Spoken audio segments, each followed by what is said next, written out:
This is Zach, Senior Life Sciences Analyst John Vandermosten. In this section of our discussion, Ligand CEO Todd Davis elaborates on what may drive improved performance in the life sciences and how M&A and FOMO play a role in engaging investor interest. What do you think the catalyst is, Todd, that gets more capital and eyeballs on the space? I mean, because everything's cyclical, right? If a few months after COVID, there was just tremendous interest in biotech, right? You saw everything go up, a lot of capital flowed in there. You had preclinical companies, that would get billion-dollar valuations and IPOs.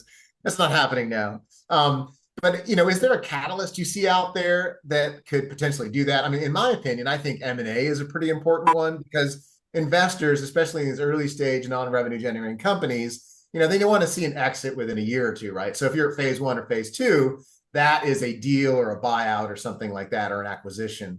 And if there's not a lot of M&A, it's like, well, where's it going to come from, right? Because if you wait till it's commercialized, that could be 6-7 years away. And I think, most investors' horizons aren't that long for a cash out, right? What do you think that's the catalyst, or is there something else in combination with that might get us going? Yeah, I think there's a few factors that are really important. That's definitely one. I mean, biotech, the whole business model only makes sense with a robust M&A market. Very few biotechs are built to become Vertex or Amgen, right, or Gilead. I mean, there's very few. Commercializing yourself is an extremely risky and high fail rate type of thing. Yeah. And so the entire biotech universe relies on a robust M&A market for the most part. There are exceptions, of course, especially in the orphan space. People will navigate their own launches very effectively, I think, sometimes.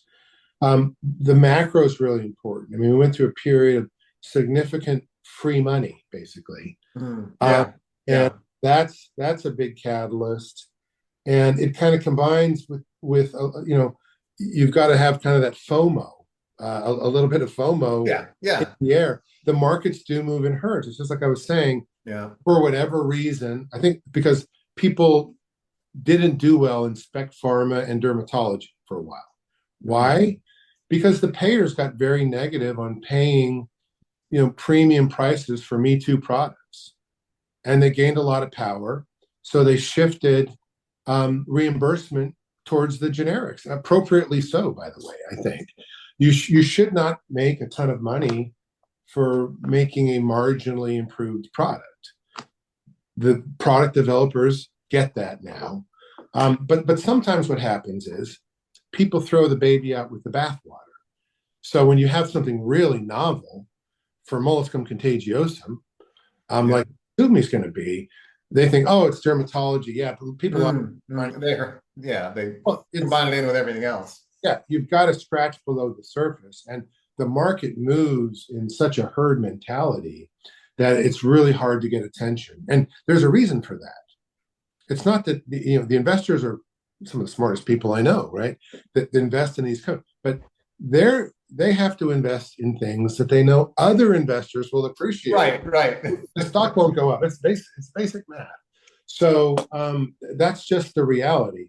I still am very intrinsic value oriented. So I know the value of a unique product addressing a high unmet clinical need in the market. And in a royalty investing model, you can wait for the cash flow.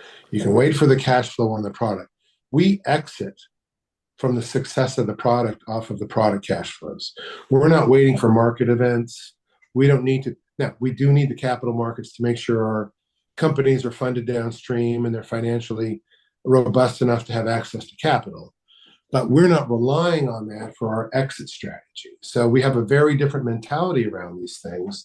And we like the deep value of things like Zelsuvmi that are unappreciated by the capital markets. So it's both an advantage, but you've got to be careful because we need the access to the capital markets to launch the product because we are not going to go into sales and marketing business. We're not going to go into the clinical development business.